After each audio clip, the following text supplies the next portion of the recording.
Greg Picker alongside Paul Ryan here at Agganis Arena following the Terriers' 9-3 win over the University of Toronto in tonight's exhibition game. Lots of offense for the Terriers. Charlie Coyle had a hat trick. Chris Connolly with 5 points tonight. What did you see? Well, really, it was the first line show of Charlie Coyle, Joe Pereira, and Chris Connolly. And really, I mean, Coyle's a big kid, and as was described by Brian Levine, he's like a grittier Colin Wilson. I mean, he's a big kid, 6'2", 207. I mean, he can get to the front of the net. As you saw at the first goal, he's got great hands around the front of the net. Chris Connolly is the great skater, and then Joe Pereira is the work dog. His nickname is the Bulldog. So, I mean, you got three great guys on that line. They made a great power play unit. I think they had 5 goals and 7 assists for the game. So, I mean, really just a great first line and, I mean, great overall play for the team.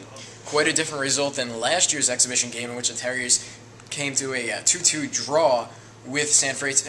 Francis Xavier University. And this big win for the Terriers, 9-3, will hopefully give them a lot of confidence as they go to the Icebreaker tournament in St. Louis next week.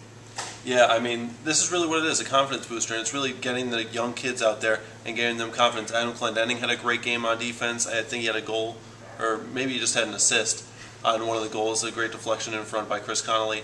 And Garrett Noonan had a great game back there. So, I mean, just the freshmen getting confidence back there and really getting confidence for guys like Ryan Santana, who didn't play a lot last year. He got a goal. So, I mean, it's really a big confidence booster for everybody out there.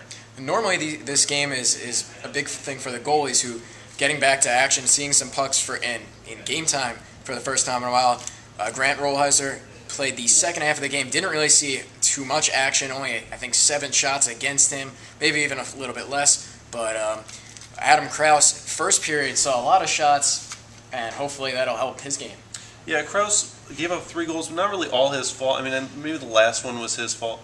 But really, Krause faced a couple shots. Maybe the coaches saw what they wanted to see out of him. I mean, Grant Rollheiser didn't see much. I think he saw 5 shots or something like that. So, I mean, obviously you want to see Rollheiser face a little more shots in real time. But really, Kieran Milan's going to be the starter this year. So, I mean, your backup's probably going to be Rollheiser looking at this game, and then Krause will be the third. That does it from Agganis Arena here. Greg Picker alongside Paul Ryan. Terriers defeat University of Toronto 9-3.